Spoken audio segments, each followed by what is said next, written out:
Hello everybody, how is it going? My name is Lucas and welcome to the Cajun Guitar Gear Podcast. Today we got a lot of cool stuff to go over.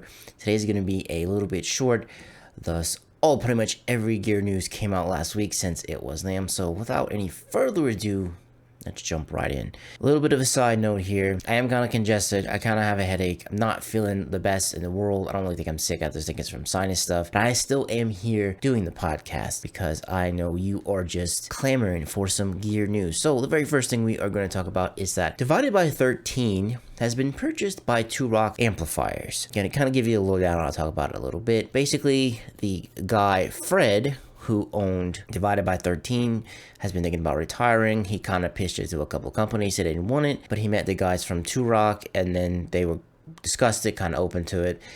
So they ended up purchasing Divided by 13 from Fred, and they've already scaled up their business to accommodate it. And they're going to be making it in their Northern California shop. And they're going to be focusing on the FTR37, the AMW39, the BTR23, JRT9/15, Triple C9/15, and the CJ11. I've played a couple of these in the Axe Effects, and they're actually like really good. They're kind of like a Fender / Vox / like that type of vibe. Not necessarily sound like that, but they're just kind of like in the realm that they're in, you know, like light breakup, clean stuff like that. And I'm really glad Two Rock bought Divided by 13 because Divided by 13 gets to live on. They make really great amps. It's just you have to kind of be in that realm for that type of sound. They're really great. I'm glad that they're keeping them. I'm glad that Divided by 13 gets to live on. It's kind of a happy situation, you know. It's not like Gibson buying Mesa and then Mesa's back ordered and they're not making anything, anything like that. It's just two very wholesome brands coming together and going to live on. So Two Rock are very different from Divided by 13. So both companies are together, but they can kind of serve different corners of the market. And I just kind of want to share that because it's kind of a feel-good story. Now we're going to move it on to some guitar news. Paul Gilbert has launched a brand new guitar, his PGM 50. I am going to let him tell you about it. Ibanez PGM 50. Here it is. It's black. It's got gold F-holes, gold parts. The first PGM, I believe, was released 1989, maybe, give or take a year. And this one is one of my favorites. I really love this new PGM. Let's talk about it a little bit. Are you ready? Let me play something first.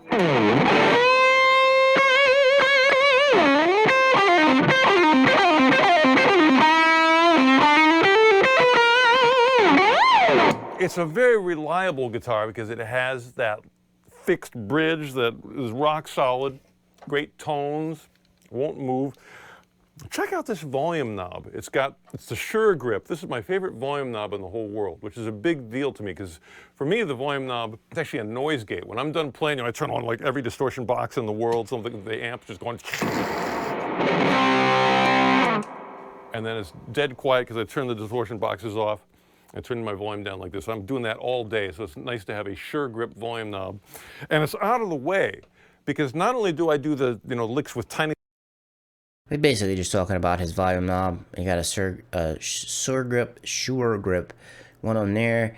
Let's see if I can get you to where he talks about the pickups. I think it's right here. I want. It doesn't mess me up. Oh, what's the other good stuff? The DiMarzio Air Classic humbucking pickups. I've put these on so many different guitars in my collection, and they just always sound and feel and look great. Got two of those, a PGM single coil in the middle, 5-way switch so you can get every single combination you'd ever imagine.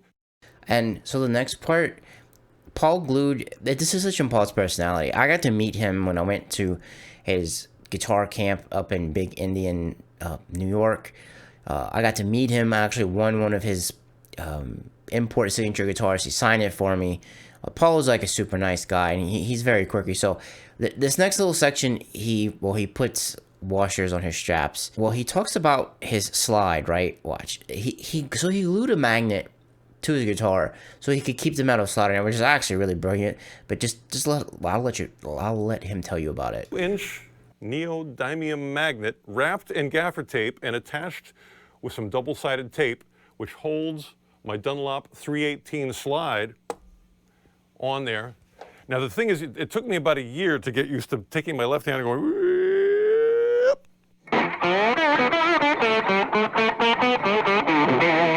and then whoop, it's right back there. This is kind of fun. You can go between your regular playing and very quickly, with a slide and back and forth. Let me demonstrate. Let me get a shuffle groove in my head. A 1, 2, 3, 4.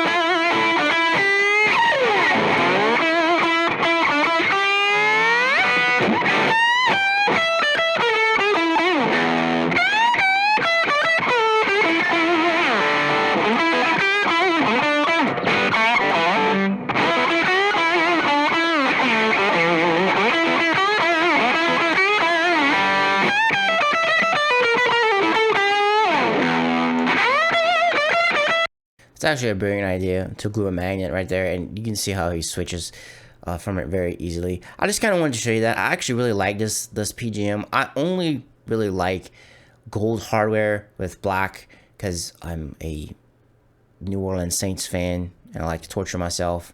But I really like the color aesthetic. I think this guitar is great.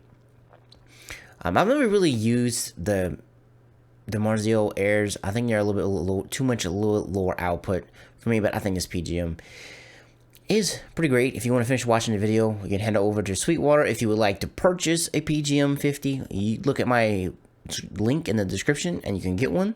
I am a Sweetwater affiliate. I get a ton of kickback. I take that kickback and I give it to you because I reinvest it back in the channel. Moving right along from Mr. Paul's shuffle groove in his head and slide playing, Mesa Boogie has launched some new cabinets.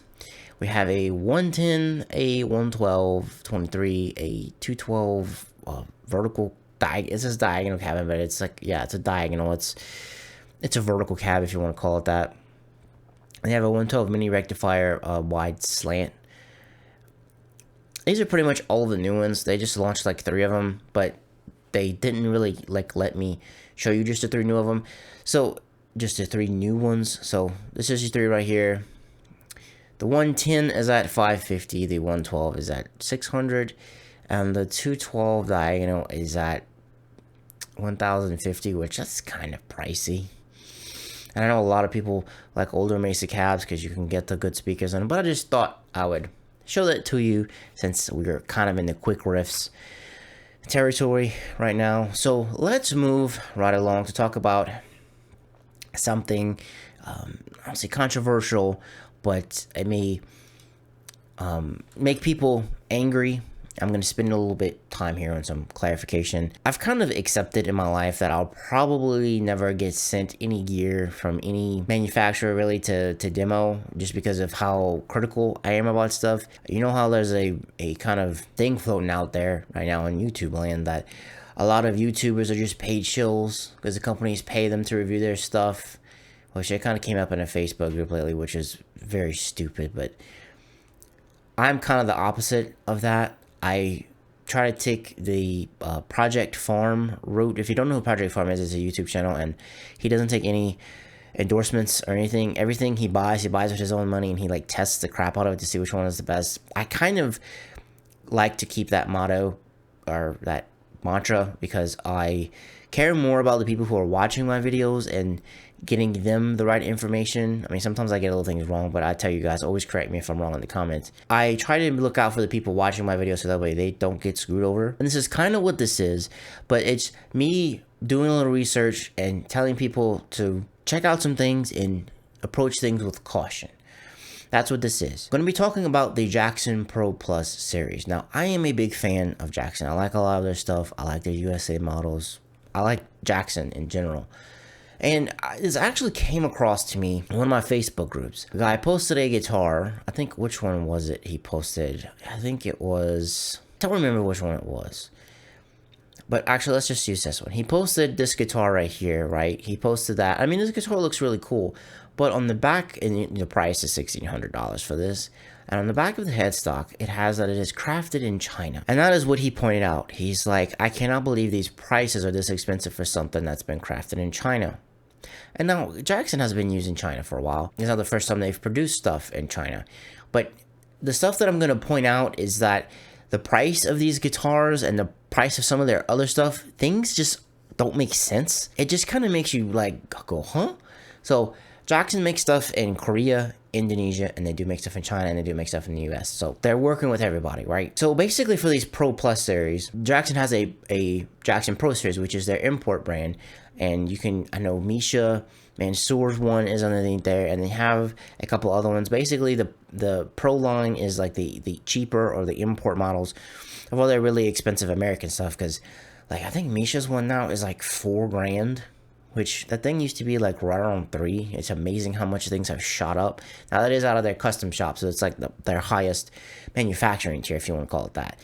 The Dinky that is multi-scale, this one is, you're looking at $1,850 for this, which is fanned. You have, looks like you have some Fishman Moderns in there. This is a 7-string one. It's Ernch. And this one is going to be crafted in Korea.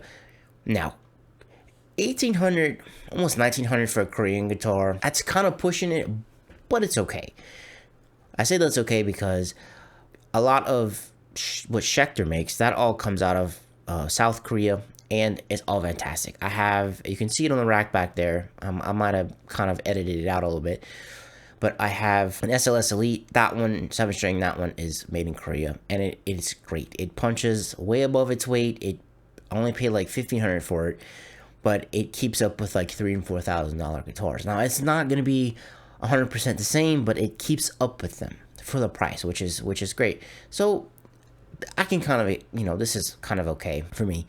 But this is where things start to get a little weird. So all of the soloists, the SLA 3Q and the DK AQ, these are all going to be made in China. I say made in China, but we just saw this, right? We clicked on this one. If you click on the different ones, that's crafted in China. I promise you guys, I have a point to this. And the blue one is also crafted in China. So let's go back. So let's click on the dual hum Dinky. The only real difference between this one and the other ones we just looked at is just kind of the pickup configuration and a few little different colors. Now, if we look on this green one right here, this one has that it's crafted in Indonesia.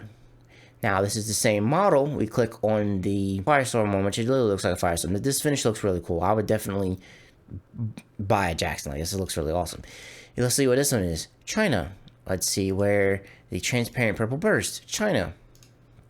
And let's look at the like silver burst one. It's called Ghost Burst. This one's also crafted in China. So which makes it the question, why is this one, the green one, manufactured in Indonesia, but the other one's manufactured in China? Price all seems to be the same. Now, I did go through each one of these, and I clicked on each different colors, because this was the only one I found that was made in Indonesia. Right? Everything else, and this entire list, is either made in China or it's either made in Korea. I don't know if this was an error. I don't know if they're specifically making this one at the Indonesian factory. Now, the point of everything that I'm doing here is I'm trying to question where Jackson is going with this, because it kind of boggles my mind a little bit. Like I said, you have this one right here. It's fanned, and you push it on $1,900 for it. That's okay. All the other soloists right here, let's just click on here. I mean, so the SLA3, it just has 2 hums. It has 1 hum and 2 singles in it. The gold one, China. Black one, China. White one, China. I did that in a different order than I said it. But those are all in China. So once again, we have a Pro Series. This is a Pro Series Dinky MDK7P. It's a dual hum, and it has like bevels on the side of it, and you can see it kind of natural. Kind of looks like a Kiesel did back in the day. This one is $1,600. This one is crafted in China. It doesn't have any fanned frets on it or any Evertune stuff, so it's going to be made in China, which is fine. And you're looking at about $1,600 for that one. So the exact same guitar we looked at, the Dinky MDK, this one has an Evertune bridge on it. This one is going to be made in Korea. So what it looks like, this one is $1,900 basically for an Evertune on there, and it has like a silver burst that's like sparkly. That one is going to be made in Korea.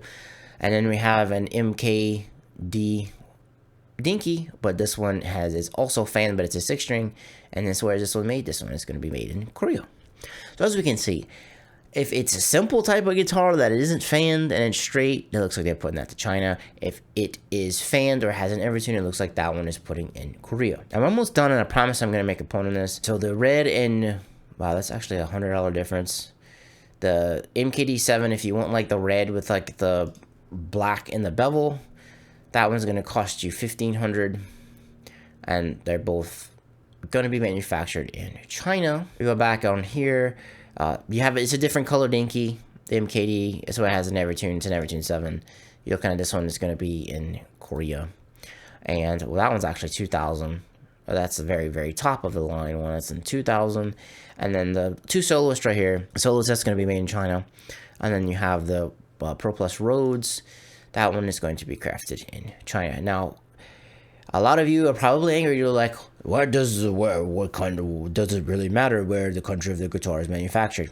Not really, but typically, from what I have seen, if something is manufactured in China, sometimes some things are going to slip through QC coming from China when it arrives in Europe or the United States, of where it's going to be sold. And I've heard from people in the past that Jackson's Pro line, the Indonesian ones, it can be kind of hit or miss. I've heard more often than not it's been miss. People have gone into stores and picked up guitars, and the Pro line, they were absolutely unplayable. The strings were pitting out. They were unplayable. They were just very, very, very bad. And I've also heard from some friends of mine, I say friends, some acquaintances of mine, when they had their online store up and running, they ordered a bunch of stuff from Jackson, and they had to send a lot of it back because it was just not acceptable. They didn't feel comfortable carrying it into their store. Now, the whole thing that kind of the crux of all of this seems to be that Jackson doesn't do the best quality control. For example, Dingwall basses, they're awesome. They're made in China, but Dingwall QCs them very well. And you don't really hear too many things about Dingwalls being that bad. I mean, Dingwalls are kind of expensive for what you pay for them. They are made in China. Like I said, they do QC them. I don't exactly know what their rejection rate is, but from what I've heard and what I've seen, no one's really complained a whole lot about those. Dingwalls are made in China, and they import them into Canada, and they like QC them, right? So my whole point with this is, in the first half of this discussion, I'm kind of confused as to why Jackson is doing this. Jackson, as you know, is owned by Fender. They have an awesome Mexican factory. For example, my parts caster, which you can kind of see on my rack back there if I haven't edited it out, cropped it out, I should say. I have a Mexican body, and I have a Wormouth neck on it. The Mexican body has been fantastic. It had no flaws that I saw, and the guitar plays and sounds great, right? It's from the Mexican factory. They used to make these dinkies in the Mexican factory. And the reason I'm saying this is because the Mexican factory is usually pretty good. They don't have as many QC issues as Indonesia or China, I guess you could say, right? Now, I'm talking about when it's being made there and shipped to the United States and you get them in stores. I guess it'd be a little bit easier if you're making them in China and Korea and you're shipping them to Europe, for example. But my whole thing of this is, why is there only one of the guitars that's made in Indonesia? Maybe that was just a one-off. Maybe that was just a demo. But the prices that they're charging for these Chinese guitars, right? And with their history of not really QCing stuff, that kind of brings in a lot of questions. I don't see red flags, but that kind of brings in some caution for me. I would love to play these, okay? I'm not saying they're good. I'm not saying they're bad. I'm just saying with the recent history of which Jackson's done and where these are made, some things may or may not go very well. I would love to play these. I think my man Kenyon Hushmanzada, not Hushmanzada, I'm saying his butchered his name. He has from Australia. He plays a lot of periphery stuff. He has these. He has one of these right here. He put his bare knuckle pickups in it. He loves it. He's an Evertune man. He loves it. He plays it. Right, I would love to play these, and I'm not saying they're bad. I'm just saying to be cautious about it. And I'm just curious, why aren't they making these in the Mexican plant? That's another question I have. And prices on these, they're kind of high, right? The highest made Chinese normal guitar that I have seen comes from Epiphone. Epiphone has been making... Gibson, I should say. Gibson has been making all of their Epiphones in China. I actually owned one, a Red 335 that I used for jazz guitar when I was in college. And that was from like 07 to 2010, right? And that guitar was good. It wasn't the best thing in the world, but you know, it let me play jazz. I ended up trading it for a Ibanez, which ended up trading the Ibanez for a JP6, which was a piece of crap, but that's a whole nother podcast and a whole nother story. But the guitar was good. And all of Epiphone's signature stuff, that is made in China. For example, the Kirk Hammett Greeny version, that one is made in China. That was the most expensive Chinese guitar I've seen from Epiphone. Now it's like 1,500, but you get the greeny pickups in it, and it's kind of a special thing, right? Because Kirk Hammett gets a little bit of that pie and stuff like that. So, which I was kind of okay with, because I've owned one, and I've never really heard too many bad things about Epiphone's Chinese guitars, which, I mean, they've been doing it for a while, so, they've gotten all the kinks worked out. But look at some of these prices, right? This is Chinese. This is 1,600. I mean, this is Korean. That's by 1,850. So this Soloist SLA 3Q and these finishes right here, they're 1,600. That's kind of a little pricey. And this one's 1,500 right here. So this is not a signature model. This is like something brand new. So the prices of these are a little bit high. Okay, I'm gonna prove my point.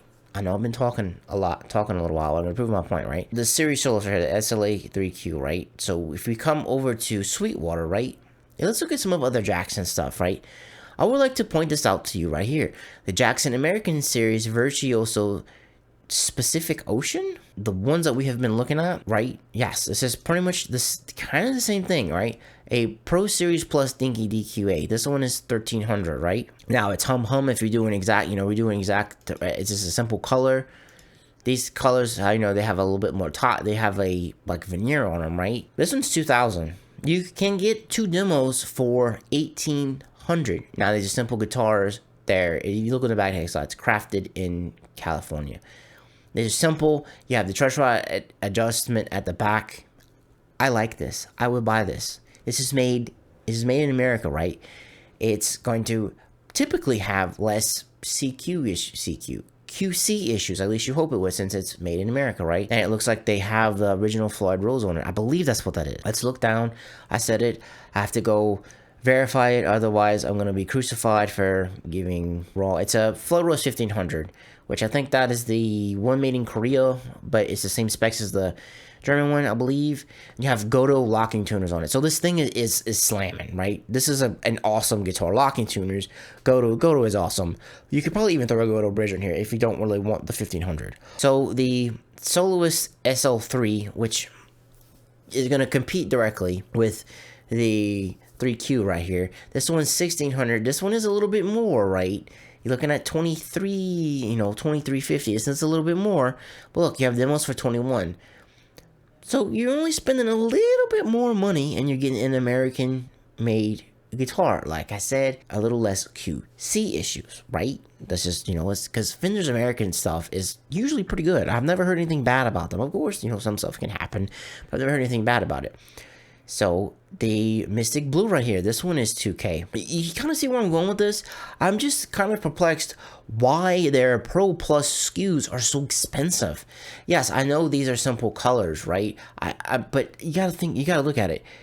You're looking at just like a little like veneer. So visually, it's a little bit more aesthetically pleasing. But I mean, you want a guitar to play better than want to be aesthetically pleasing. Another thing I really wanted to point out is that you have the Pro DK7 that we looked at. That's fanned. That one's here on Sweetwater. And look, you also have the a white. It's essentially what is this? It's the American one. I forgot what is this called. It's essentially it's an SLA3, right? Yeah, or the DKAQ is essentially what this is. Like I said, it's 1950. It's not that much more, right? Because if you're in the market for a guitar like this, you already made the decision to spend upwards of $1,500. So if you're spending upwards of $1,500, if you're spending $300 more, that's not terrible. It's not a terrible amount for something that's probably going to be a little bit higher quality. Another thing I kind of want to point out, you do have the Brandon Ellis signature Crackle one right here. This one is $1,350. This one is made in China, but you get Brandon's signature pickup in it from his Samora Duncan with his slugs on it. You get, I think that's probably a Floyd 1,500 again. You get a cool crackle, and you get some reverse shark teeth. This is a cool guitar, and it's only $1,350, as opposed to the ones that we're looking on here. Like the DQA, this one is $1,300. The MK, these man, these letters are killing me. I cannot pronounce crap today. The MDQ7PHT. This one's $1,600. It's more expensive than Brandon's signature guitar. Now, you see where I'm going with this? Because normally with signature guitars, you have to kind of prop the price up a little bit because the artist gets some of it since it's a signature guitar, and you have to kind of pay that out. So you see where I'm going with this? I'm perplexed by these prices. These prices are kind of all over the place. Because for an American-made guitar under $2,000, like this one right here, that is an extremely good deal in these times where everything in the world, guitar-wise, is so expensive. For example, some Music Man Majesties now with like special like tops on them, like splanted maple tops on them. They're going for like $6,000, which is absolutely outrageous. Because remember a couple years ago, those were $4,000, so they've jumped $2,000. So everything is just skyrocketing at an insane pace. But I'm just kind of showing you these SKUs. They're all over the place. I mean, I know the Pro Plus series is new, but it's not giving you these super outrageous specs or anything super cool and new for the prices they're giving it to you. And I want to show you one more thing. Now, that is the Made in Japan series, which is more expensive than the USA stuff. You see where I'm going with this? I love Japanese-made guitars. They're so great. Why would I spend $2,400 on a Soloist SL2? It's just in black, and it has shark teeth on it for the inlays, so it's not that much different than the USA one we looked at, right? No, I mean, look, double hum. I mean, I'm sure there's gonna be a little bit of specs a little bit different from it, but it's pretty much in that same type of category, right? Whoops, I went back too far. So I'm just pointing these things out. I don't understand why certain things are way more expensive and other things aren't. I mean, this one. I mean, look, this one right here. This one's appropriately priced. You're looking at about $1,900 for a Made in Japan one. I mean, Made in Japan guitars slap. They're so good. Ibanez has been doing it forever. Jackson used to have they used to make a bunch of them in Japan, and then they ended up stopping. I don't know if this was before Fender or after Fender. I don't 100% know. And look, you get a Goto trim on this. Goto trim slam. I put one on my KH202 LTD, and they're absolutely fantastic. I love them. This slams. Like, this is so good. Like look at this. You get Goto out of, I don't even know if they give you locking tuners on it. I doubt they do. Well, you can do locking tuners without a locking nut. You can. I've done it before and it works fine. You just have to have something in there locking. This is great. Like, and you see the difference? I mean, the only difference between the American one and the Japanese one is, from what I'm seeing, is that the bridge is a little bit different. And I'm sure the pickups are a little bit different. What pickups come in here? Let's scroll on down to look at the pickups. Where's... Oh, it's the Marzia. You have the Marzias in it. That is really good. For that price, it was $2,100. Dropped $300. For $1,800, you get a Goto bridge, you get the Marzios, and that's fantastic. That's awesome. And this day and age, for a brand new guitar, this hits a lot of the things that I would want to buy. Now, this is a little bit more expensive right here. The transparent blue burst, I think it's because it has a burl top. I am not a fan of burl at all. If you ever watch anything I've done, I do not like burl at all. That one's $2,000. That's still a good price. Now, your Rhodes Flying V's, they're a little expensive. They're coming in at $2,500. The white one, that one's coming in at about $3,000. And we've also gone over this one. So, guys, I'm getting to the end of my rant on this. And my whole point on this is be cautious, but verify, okay? So if you're going to buy any of these Pro Plus ones, when you get them in, look them over, make sure they play well, go to your local store, go to your guitar center, go anywhere these are carried, play them, and see how they are. Now, my whole point with this was I just want to bring this to your attention. This is not me taking a crap on Jackson at all, really, because like I said, I like Jackson. And you even hear I like a lot of the specs. It's just I'm very confused as to where they're going with these SKUs and these prices. Because the American and Japanese stuff, which for all intents and purposes has a better reputation than a lot of the import stuff now. Korean stuff is actually really, really good. They've elevated themselves and they're pretty much in that upper tier now. And it's the Chinese and the Indonesian stuff that is kind of like below. And the Mexican kind of sits like in the middle there. Tell me in the comments down below, what experiences have you had with this? Good, bad, ugly? Tell me down below. Because I really would like to know, and I would like for you to help inform everybody else of what exactly is going on. And that's where I'm going to wrap it up. Just a lot of confusion, of all this stuff. Look, so I know this soloist right here. I know it's hum single, but it's made in China and it's $1,700, and it's just natural. And look at the USA stuff we just looked at. So for $200 more, you get a solid color guitar. Now it's hum, and get that single in there. But you see kind of like the thing that went off in my brain. You see what I'm pointing out here. These prices are a little bit high on this Plus series. I know they're a little bit more aesthetically pleasing. The finishes are a little bit different. You have an all gold one, an all blue one. But you see where I'm going with this here? The where stuff's being made and the SKU price is just kind of confusing to me. Alright guys, I promise you I'm going to wrap it up there. Thank you for spending some time with me. Sorry if I was a little incoherent. I actually have a headache. It's gotten worse since I started here. Thank you for watching this podcast. I know there's a lot of stuff buying for your time out there. You chose to spend some with me. Look, guys, I greatly appreciate it. If you would leave me a like, I would appreciate it. If you would sub, I'd also appreciate that. And I will catch you in the next one. Peace.